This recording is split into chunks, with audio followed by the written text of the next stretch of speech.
చలో ఇక షురు చేద్దాం. ప్రచారానికి పోతే తిరగబడ్డ జనం. ధనమంతా ధనికుల దగ్గరనే ఉంది, మరి పేదోని దగ్గర ఏముంది? బ్లాక్ మెయిల్ చేస్తే భయపడేదే లేదు, ఎన్నటికైనా నిన్ను వదిలేదే లేదు. అప్పుడు లగచార్ల పతారా, ఇప్పుడు పోలీసు వాళ్ళ పహారా. అస్వస్థతకు గురైన పోరాళ్ళు, అంబులెన్స్లతో సాగిన దారులు. మా మోదవారి మల్లయ్య మామ ఇవాళ ఏం పంచాలు ముందటేసుకున్నాడో పిలుద్దామా పారి. మామా, ఓ మామా.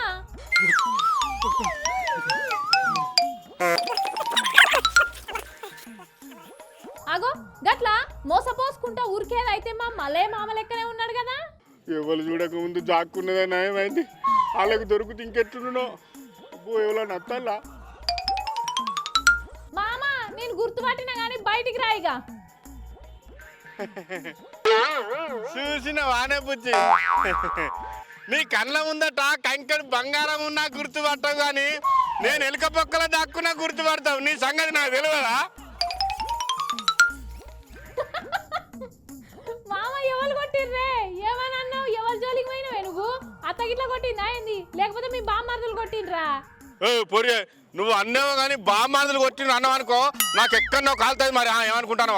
అబ్బో, రేషానికి ఏం తక్కువ లేదు కానీ కుక్కలు చూస్తే గుడ్డేలు కనుకొని ఎంబడి తరుముతాయి మామ.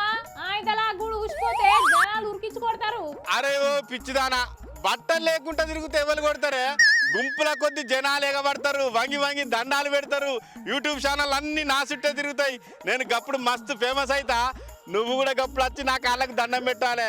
నువ్వేం కర్మ, పెద్ద పెద్ద లీడర్ల కుటుంబ సభ్యులు కూడా నాకు వంగి వంగి దండాలు పెడతారు. ఇరికేనా?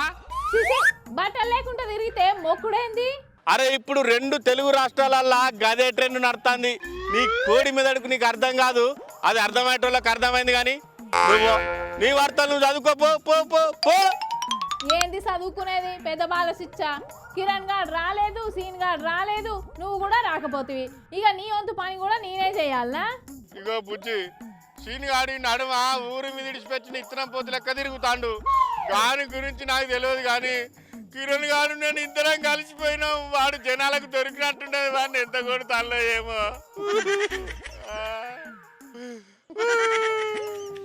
మామ, ఇంతకు కిరణ్ గాడు నువ్వు కలిసి ఏడిపోయినరు? ఆ దెబ్బలేంది? మిమ్మల్ని ఎవరు కొట్టిండ్రు అసలు? ముచ్చటేంది చెప్పు జరా. ఇగో బుజ్జి, కిరణ్ గాడు నేను కలిసి ఇద్దరం ఆఫీస్ కానీ వస్తాను. ఇంతలో వాళ్ళ సోపతి గాడు ఫోన్ చేసిండు కిరణ్ గానికి. ఏమని చేసిండు మామ ఫోను? అరే అదే ఎగిరిత పడతాను చెప్పదాకినవా? ఇగో కిరణ్ గాని సోపతి గాడు ఫోన్ చేసి, అరే మేము ప్రజా విజయోత్సవ పాలనకు పాటలు పాడుతానికి వచ్చినావు, నువ్వు కూడా రారా, ఓ పాట పాడిపోతావు అని వానికి ఫోన్ చేసిండు. ఇగో మామ, నేను ఒక్క పాట పాడి సిడిమలు వస్తాను, నువ్వు ఆఫీస్కి పోయి అన్నాడు కిరణ్ గాడు. నేను అప్పుడు అట్లా ఆఫీస్కి వచ్చినా అయిపోవు, నేను ఏతులు చేసుకుంటా, అరే నేను కూడా నీతో అత్త పారాని పోయినా.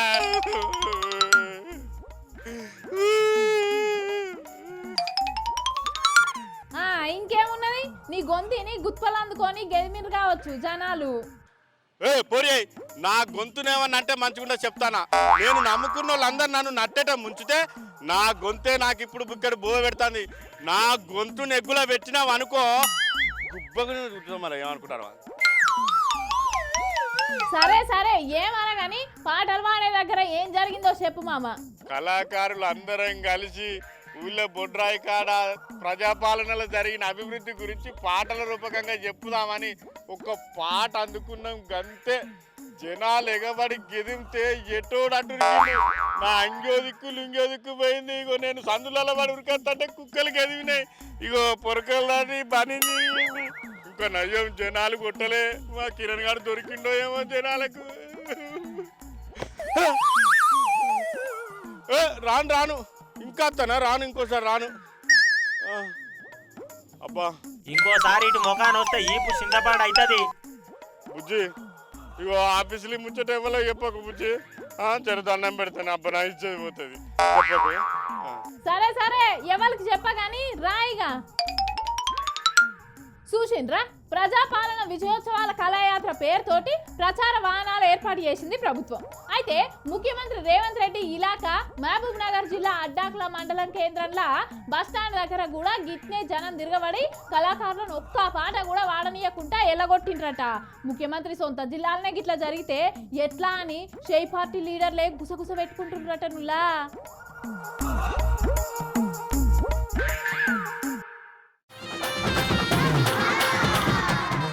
సర్కార్ బడిలో చదివి సర్కార్ నౌకరి కొట్టాలని పోరగాళ్ళని గవర్నమెంట్ బడికి తోలిస్తా ఉంటాము. అందులో సుతా మంచి చదివే ఉంటుంది, మధ్యాహ్న భోజనం సుతా పెడతారు. కానీ గా మధ్యాహ్న భోజనంలో పురుగుల బువ్వ వచ్చినందుకే ఈ పిల్లలందరూ అస్వస్థతకు గురైర్రులా. ఒక్కరు కాదు ఇద్దరు కాదు ఏకంగా 100 మంది. ఇంతకు గీ ముచ్చట ఏడా అని అనుకుంటుండ్రా, చూడురు మీరే.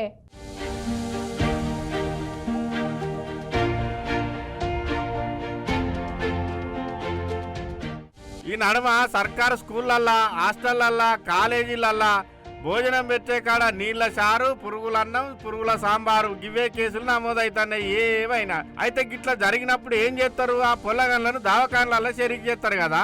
అయితే ఈ బడి పిల్లగన్లకు వాళ్ళ బల్లె పగటించి బువ్వ తిన్నందుకు ఫుడ్ పాయిజన్ అయ్యే వరకల్లా ఈ దవాఖానలో షెరీక్ చేసిండ్రు. అయితే ఈ దావకాన్లో కూడా గదే పురుగులు అన్నం పెట్టిల్లట. యోగి చిన్నోడేమో చెప్తా నేను ఇంకా అప్పుడే తిన్నాం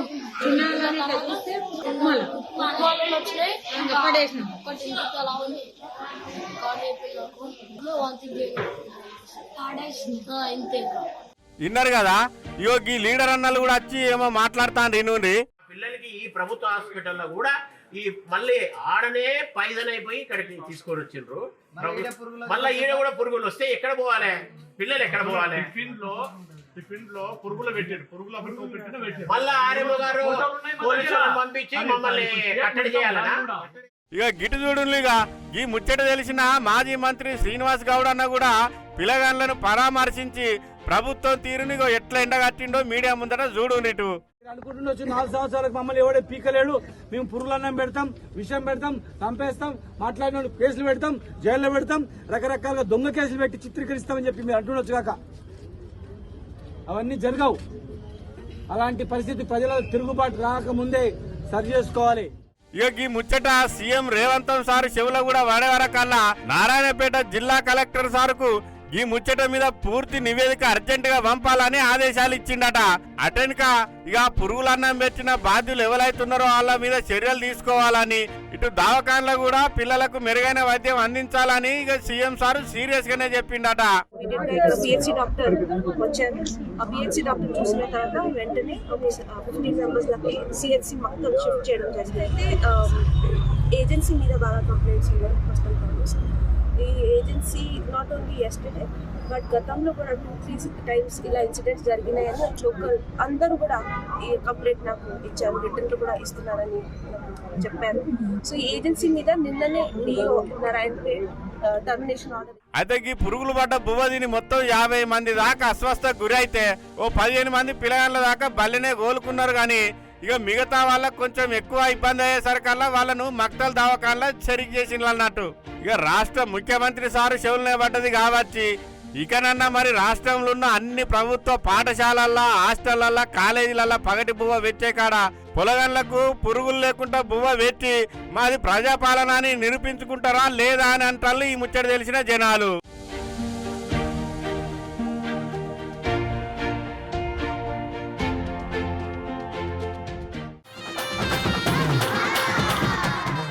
చదువు ఎప్పుడే నేరమా? విద్యార్థులను విద్యార్థులు లెక్క చూసుడే పాపమా? ఎందుకు ఈ స్థితి? ఎందుకని ఈ గతి? యావత్ భారతదేశ విద్యార్థులే తలదించుకునే పరిస్థితి తీసుకొచ్చిండు ఈ విద్యార్థి. ఇంతకు అంత పెద్ద తప్పు ఏం చేసిండు అని అంటారా? చెప్తే బాగుండదు, మీరే చూడుర్రి.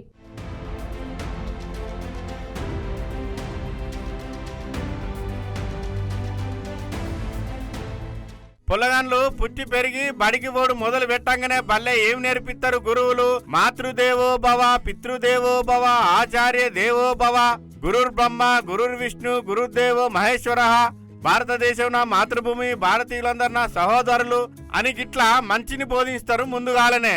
అయితే గురువులు చెప్పిన ఈ మంచి ముచ్చట్లన్నీ కూడా తూచా తప్పకుండా ఖచ్చితంగా పాటించేది ఒకప్పటి విద్యార్థులు. ఒకప్పటి గురువులైనా ఇప్పటి గురువులైనా పిల్లలకు ముందుగాల ఈ మంచి మాటలు ఖచ్చితంగా బోధిస్తారు. గురువులల్లా తేడా ఏం లేదు, కానీ నేర్చుకునే పొలగాళ్ళ మధ్యలోనే తేడాలు బాగా వస్తున్నాయి. అప్పుడున్న పిల్లగాళ్ళు విద్యార్థులు అందరి పట్ల మర్యాదగా మెదిలితే ఇప్పటి పిల్లగాళ్ళకి ఇవన్నీ ఏం పాటిస్తలేరు అనడానికి అక్కడక్కడ కొన్ని అవాంఛనీయ సంఘటనలు జరిగినాయి, మనం చూస్తూనే ఉన్నాం కదా. ఇగో గట్లాంటిదే సభ్య సమాజం యావత్ విద్యార్థులందరూ తలదించుకునే సంఘటన ఒకటి జరిగింది. అది ఏందో చెప్తాం చూడుండ్రి. ఇక చూసిండ్రు కదా, అమ్మాయి ప్రేమిస్తలేదని చెప్పేసి గొంతు కోసినోళ్లను, ఈ యాసిడ్ పోసినోళ్లను ఎన్నో సంఘటనలు చూసినాం. కానీ ఇగో ఈ బడివగాడు ఏకంగా పంతుల అమ్మాయి నన్ను ప్రేమిస్తలేదని చెప్పేసి క్లాస్ రూమ్ లోనే ఆమెను కత్తితోని పొడిచే వరకల్లా అక్కడున్న తోటి పంతులు, స్థానికులు, అక్కడున్న మిగతా విద్యార్థులందరూ కలిసి పంతులమ్మను దవాఖానకు తీసుకుపోతా అంటే పొంగనే దారిలోనే జీవిడిచిందట పాపంకి మేడం.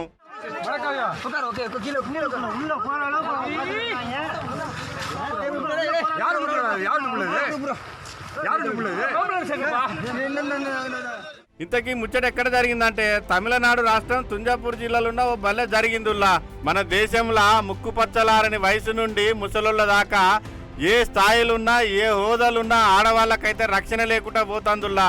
తన కొడుకు వయసున్న పురుషుని నుండి తన తండ్రి తాతల వయసున్న పురుషుల వరకు కూడా ఆడోళ్ళ మీద అఘాయిత్యాలే చేస్తానంటే ఆడవాళ్ళకు ఇంకా ఎక్కడ రక్షణ ఉన్నట్టు అని అంటారు ఈ వీడియో చూసిన జనాలు.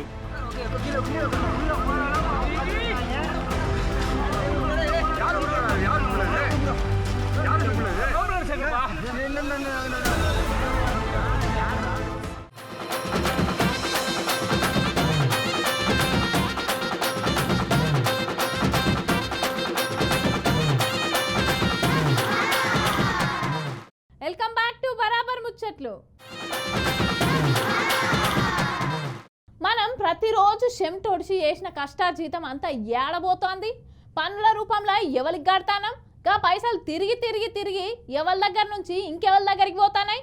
ధనం అంతా ధనికుల దగ్గరనే ఉన్నది. మరి పేదోని దగ్గర ఏముంది? తప్పు చేసినోడు మనోడైనా సరే పరాయోడైనా సరే శిక్ష ఏంటి అని అంటాడు గీసారు.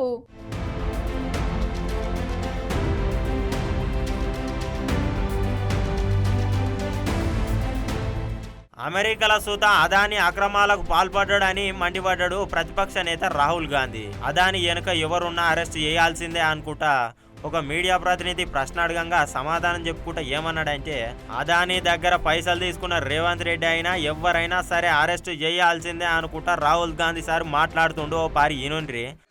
बिल्कुल अदानी जी का अरेस्ट होना चाहिए और जो भी इस मामले में इन्वॉल्व है उस पर कार्रवाई होनी चाहिए, चाहे वो कहीं का भी हो, कोई भी हो. అగో అదాని ఇంత స్వేచ్ఛగా ఎట్లా బయట తిరుగుతున్నారో చెప్పాలనుకుంటా ప్రశ్నిస్తుండు. ఇగో 2000 కోట్ల కుంభకోణానికి అదాని పాల్పడ్డాడు. ఇక అదానిని కాపాడుతున్నది ఎవరంటే ప్రధానమంత్రి నరేంద్ర మోడీ సారే అనుకొచ్చిండు. అదానిని ఎందుకని అరెస్ట్ చేస్తలేరు? అదానిని ఎవరు కాపాడుతున్నారో దేశ ప్రజలందరికీ సుతా ఎరికే అని అంటుండు. అదాని ఏం చేసిండో ఏం చేస్తుండో దేశ ప్రజలందరికీ మేము చెప్పగలిగినాము. ఇక వ్యాపారాల కోసము 2236 కోట్ల లంచం, అమెరికాల అదాని పైన మోసపూరిత కుట్ర కింద నేరాభియోగాలు, అదాని వ్యతిరేక అభిప్రాయాలు ఉన్నప్పటికీ కూడా అదాని గ్రూప్ తోటి ప్రభుత్వానికి ఉన్న సంబంధాల గురించి తెలంగాణ ముఖ్యమంత్రి రేవంత్ రెడ్డి శుక్రవారం అడిగినప్పుడు అవాకయ్యిండట. అయితే ప్రధానమంత్రి నరేంద్ర మోడీ అదాని దగ్గరికి వెళ్ళి పెట్టుబడులు స్వీకరిస్తున్నాడు. తెలంగాణ అభివృద్ధి కోసం అదాని దగ్గరికి వెళ్ళి మేము కూడా నిధులు తీసుకుంటే తప్పు లేదు అని రేవంత్ రెడ్డి అన్నాడు. ఇక యంగ్ ఇండియా స్కిల్ యూనివర్సిటీ స్థాపన కోసం తెలంగాణ ప్రభుత్వానికి అదాని గ్రూపు 100 కోట్ల రూపాయలు విరాళంగా ఇచ్చా కదా. ఇక గ్రూపు వ్యవస్థాపకుడు గౌతమ్ అదాని చెక్కును అందజేయడానికి రెడ్డిని కలిసిండు. Karnataka deputy CM DK Shivakumar, Himachal Pradesh CM Sukhvinder Sukhu, AICC అధికార ప్రతినిధి పవన్ ఖేరా తోటి కలిసి కాంగ్రెస్ అసెంబ్లీ ఎన్నికల ప్రచారంలో భాగంగా రెడ్డి ముంబైకి పోయిండు అన్నట్టు. ఇక గదే ముచ్చటను దృష్టిలో పెట్టుకునే ఏమో రాహుల్ గాంధీ సారి ఇట్లా అనుకొచ్చిండు మొత్తానికి. एंड महाराष्ट्र में भी बीजेपी की सरकार ने ऐसा ही कॉन्ट्रैक्ट किया है. वही कॉन्ट्रैक्ट छत्तीसगढ़ में था. तो मेरा कहना है जहां भी ये हुआ है, चाहे ऑपोजिशन की सरकार हो चाहे बीजेपी की सरकार हो, इन्वेस्टिगेशन होना चाहिए, पनिशमेंट होनी चाहिए. मगर मेन बात है जो किंग पिन है, जो सेंटर है, उसको जेल में जाना चाहिए, अरेस्ट होना चाहिए और उसका इन्वेस्टिगेशन होना चाहिए, इंटरोगेशन होना चाहिए, पता लगाना चाहिए कि इसके पीछे कौन है.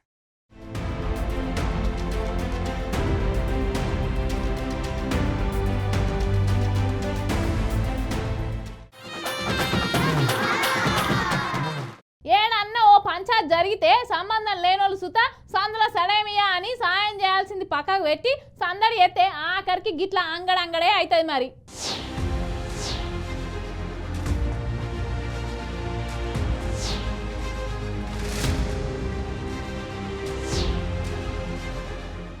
మహబూబాబాద్ జిల్లా కేంద్రంలో కొనసాగుతున్న 163 BNS 2023 144 సెక్షన్ కింద ఆయన 4 కంటే ఎక్కువ మంది గుమిగూడిరు అనుకో. ఇగో ఇక్కడ చూడు పోలీసు వాళ్ళు లాఠీలు పట్టుకొని ఎట్లా ఇలబడ్డరో. కాదు కూడదు అనుకుంటా పోలీస్ చట్టాన్ని అతిక్రమించినచో ఏమి లేదు, చట్టపరమైన చర్యలు తీసుకోవాల్సి వస్తుంది చూడు సుమా అంటున్నారు పోలీస్ అన్నలు. ఇక రహదారుల మీద ముఖ్య కూడళ్ళ బార్గేట్లతోటి పోలీసు వాళ్ళ పహారం అయితే మామూలుగా లేదు కానీ భారీ బందోబస్తే ఉంది. ఇక వాహనాలను సుతా తనిఖీలు చేస్తున్నారట పోలీసు వాళ్ళు.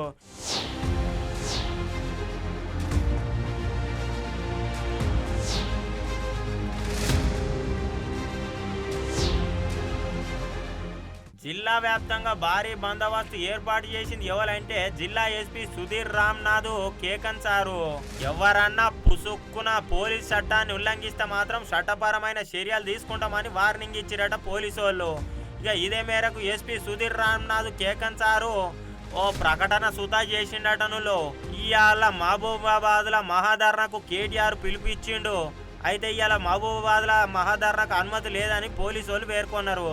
ఇక ఇదే మేరకు ఆర్డర్ కాపీలు పోలీసులు అందజేసుకుంటా ఆయన వికారాబాద్ జిల్లాల ఘటన జరిగితే మహబూబాబాద్లో ధర్నా చేసుడు ఏందనుకుంటా ఇక్కడ ధర్నాకు అనుమతి ఇయ్యము, ఎవరన్నా రాళ్ళు లేకపోతే ఇంకేమైనా ఇసిరేరు అనుకో టాటా తీస్తామనుకుంటా హెచ్చరికలు జారీ చేసిరట పోలీసు వాళ్ళు. కొంతమంది నాయకులు, కొంతమంది గ్రూపులు, కొన్ని పార్టీలు అక్కడ ఇష్యూని పురస్కరించుకొని ఇక్కడ మహబూబాబాద్ పట్టణంలో ఇష్యూ చేయాలని చెప్పేసి ఈరోజు మహాధర్నాకు పిలవడం జరిగింది.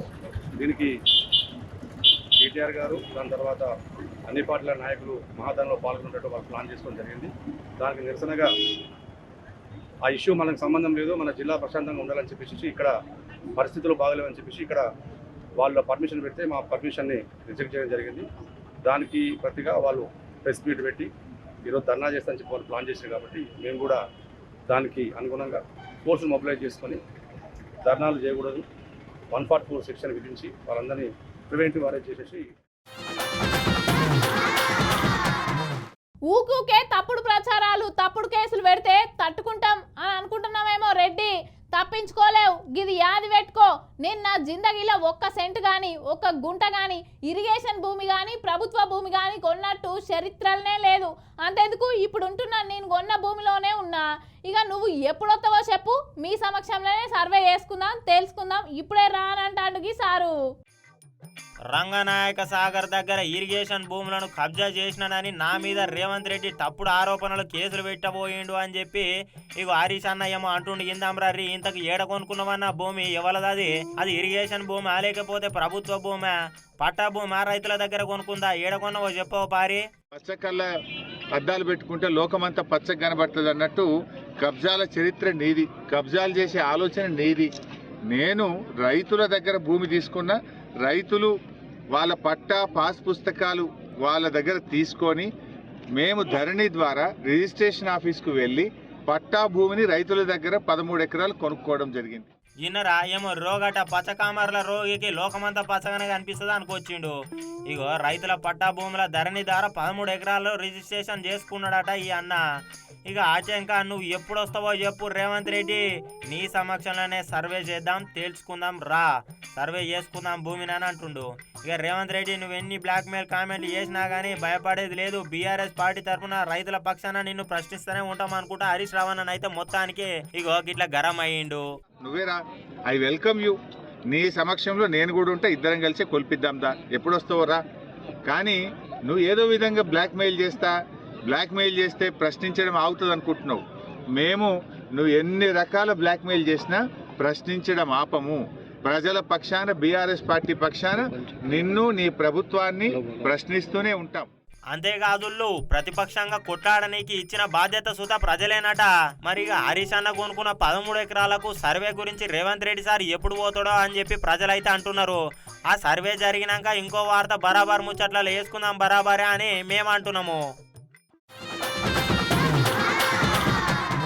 మీకోసం ఇవాళ మంచి మంచి వైరల్ వీడియోలు పట్టుకొచ్చిన చూసేయండి. నిత్యం బిజీగా ఉండి ఉరుకు పరుగుల జీవితాలు అయిపోయిన ఈ సమాజంలో పొద్దుగాల లేచింది మొదలు కొంటే రాత్రి పండుకునేదాకా మనిషి జీవితంలో రూల్స్ బ్రేక్ చేస్తూనే ఉంటారు. అయితే ఒక్కొక్కసారి తెలిసి కూడా చిన్న చిన్న తప్పిదాలే మనిషిని పెద్ద అగాధంలోకి నెడతాయి. ట్రాఫిక్ నిబంధనలు పక్కన పెట్టి ఏమైతుందిలే అని ఈజీగా తీసుకోవడం వల్ల జరిగిన ప్రమాదమే ఈ సంఘటన అన్నట్టు.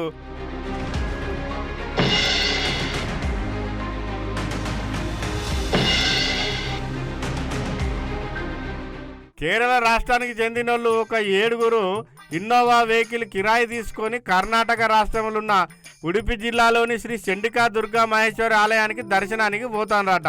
అయితే వాళ్ళు పోయే దారి దాటిపోయే వరకల్లా అర్రే దారి దాటిపోయినాం కదా అని మెల్లగా వెనుకకు రివర్స్ తీసుకుంటాను కారు. ఇగో చూస్తాను కదా కారు వెనుకకు వస్తుంది. వీళ్ళు తప్పుడు పద్ధతులనే వెనుకకు తీసుకుంటాను కానీ మరి వీళ్ళు వెనక నుంచి ఇటు ముందడికి వచ్చే ట్యాంకర్ డ్రైవర్ అన్న చూసుకోవాలి కదా, ఆయనది ముందు చూపే కదా. ఇక రువ్వడి మీద వచ్చి కారుకు టక్కరిచ్చే వరకల్లా ఎంత పెద్ద ప్రమాదం జరిగిందో మీరే చూడండి. ఆ ట్రక్ డ్రైవర్ అక్కడికక్కడనే జీవిడిచిండట. అయ్యో అట్లా కొంచెం యూటర్న్ తీసుకొని వచ్చి మళ్ళీ ఇట్లా పోతే అయిపోవు కదా, ఈ ప్రమాదం జరగకుండా కదా అంటానికి ఈ వీడియో చూసిన జనాలు. ఇక మీరు చూసింది కదా, జర రోడ్డు మీదకి పోతే ట్రాఫిక్ రూల్స్ జర పాటించుండ్రి.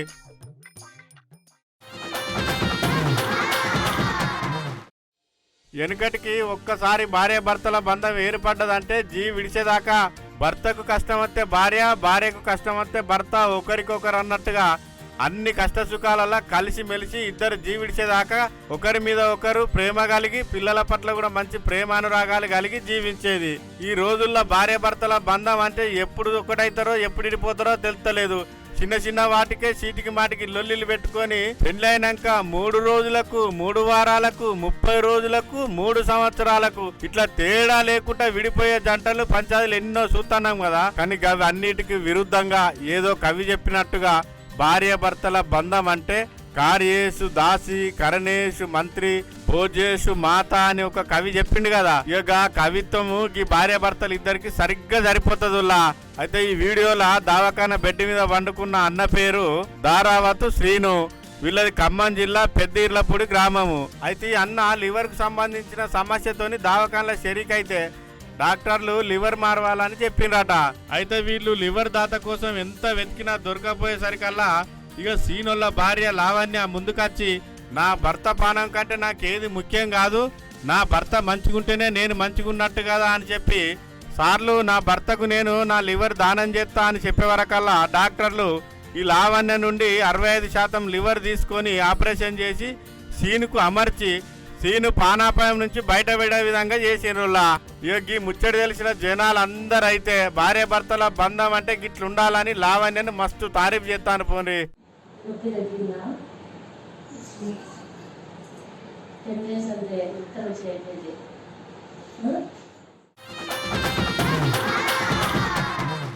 ఇవి ఇయాల్టి ముచ్చట్లు. రేపటి బరాబర్ ముచ్చట్లలో మళ్ళా కలుద్దాం. అంతవరకు చూస్తూనే ఉండు BRK న్యూస్ తెలుగోడి సత్తా. రేపు మళ్ళొత్తా.